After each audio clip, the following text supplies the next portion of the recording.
Deputado Tadeu. Senhor presidente, meu caro deputado Marcelo Ramos. Me ouve, presidente? Sim, perfeitamente, deputado. É um prazer vê-lo presidindo com a habilidade, com a lhaneza, que é uma característica de Vossa Excelência. É com grande alegria que vejo o ilustre vice-presidente da Câmara dos Deputados, na condição de presidente, conduzir sempre com muita capacidade de diálogo. Quero cumprimentar Vossa Excelência por isso. Mas não posso, meu caro presidente, deixar de mencionar a minha grande frustração.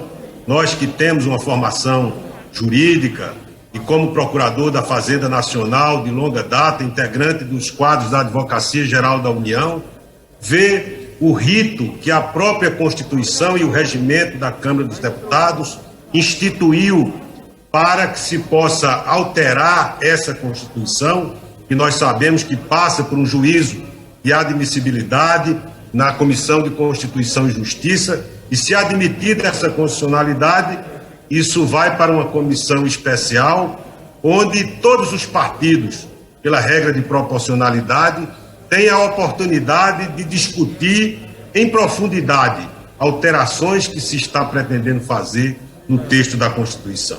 Eu não posso deixar de lamentar, nós que participamos dos entendimentos ali no início do ano passado, ao aprovarmos o funcionamento virtual e a deliberação virtual para fazer frente ao momento de pandemia.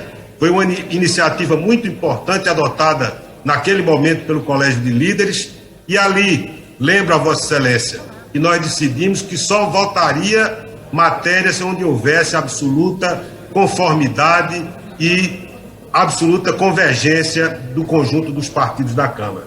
Ao longo do ano passado, nós fomos obrigados a tratar outros temas, mas não é possível que se possa alterar o próprio texto da Constituição sem que se observe rigidamente o rito bastante solene que se exige para a alteração da Carta Magna.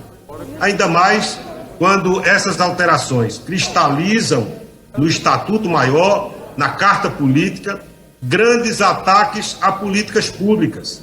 De um lado, atingindo políticas públicas que são suportadas por fundos públicos da maior importância, que atingem o funcionamento de diversas instituições e as suas atribuições, bem como também o conjunto dos servidores públicos, que tem sido tratado como se fora responsável por todas as mazelas do Brasil.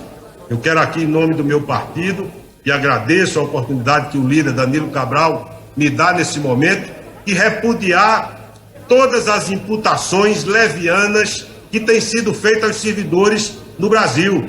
Servidores que, no momento de pandemia, foram fundamentais para afirmar as políticas públicas na linha de frente do enfrentamento à pandemia, servidores de todas as áreas, na saúde pública, na assistência social, na segurança pública, e estiveram ali cumprindo rigorosamente o seu dever funcional no enfrentamento da pandemia e defendendo o interesse do conjunto dos brasileiros.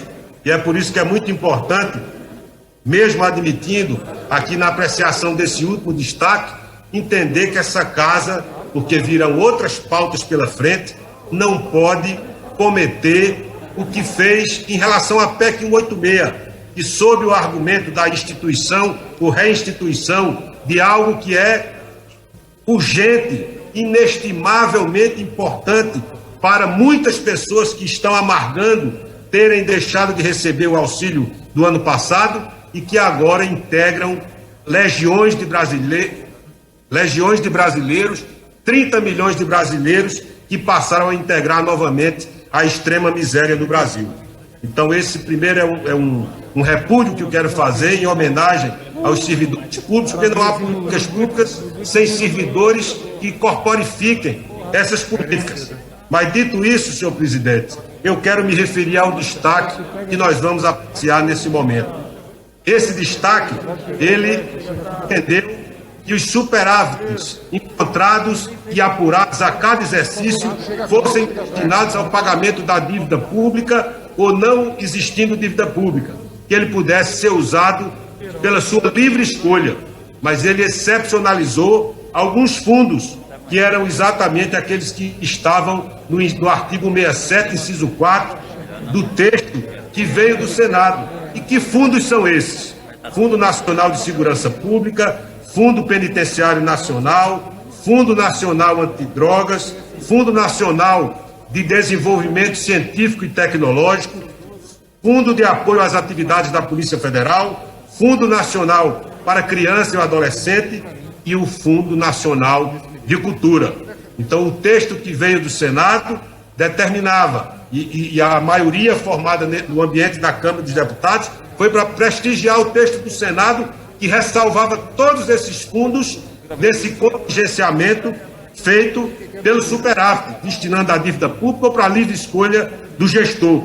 E o que acontece se aprovar o texto sem o acolhimento da supressão que traz esse destaque, em boa hora provocada pelo PT, é que todos esses fundos aqui, eles serão objetos também da destinação dos seus superávites para as finalidades apontadas no texto que veio do Senado e que foi intenção do conjunto majoritário desta Casa prestigiar esses fundos. Estavam preservados ali da desvinculação de receitas e agora no texto estariam preservados, não houvesse uma modificação no texto com a supressão do artigo 67, inciso 14. Como presidente da Frente Parlamentar Mista em Defesa do Cinema e do Audiovisual, eu quero fazer um apelo para que todos esses fundos sejam poupados da retirada dos seus superávites, que muitas vezes são fundamentais para cumprir as finalidades. O Fundo Nacional de Cultura é extraordinariamente um instrumento que serve ao fortalecimento das políticas do audiovisual no Brasil, e vem dando mostras de que quando se junta o apoio político, o investimento público e o talento dos nossos criadores e dos nossos artistas, nós vimos elevando o nome do Brasil nos maiores e melhores festivais de cinema do Brasil e do mundo. Por isso eu falo aqui, aqueles que gostam e amam a cultura brasileira e o seu audiovisual e que sabem o quanto eles elevam o nome do Brasil, para que acolhamos esse destaque, preservando o Fundo Nacional de Cultura e todos os outros que mencionei, de que os superávites apontados e apurados no final do exercício sejam destinados para outras finalidades que não aquelas que justificaram a própria criação do fundo. Portanto, a orientação do PSB é não ao texto e sim ao destaque.